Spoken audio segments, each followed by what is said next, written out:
Public piers just reopened this week. How is the fishing condition? Stay tuned.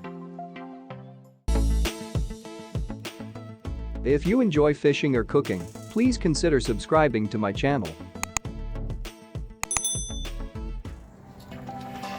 We went to Ocean Beach around noon due to an important event in the morning.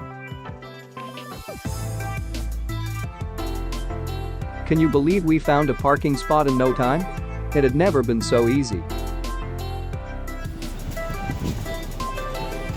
The pier had never been so empty in summer.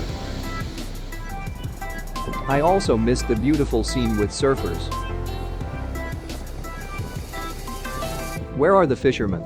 Finally met some hardcore fishermen towards the end of the pier. With squid, we fished this spot, which has some shade.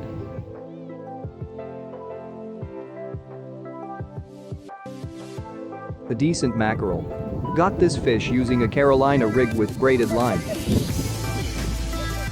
In the meantime, the guy next to us got 2 smelts in one shot.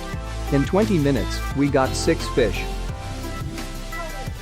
And enjoyed the scene and fresh air. Most folks had face covering and maintained 6 feet distance well. We'll come back for sure.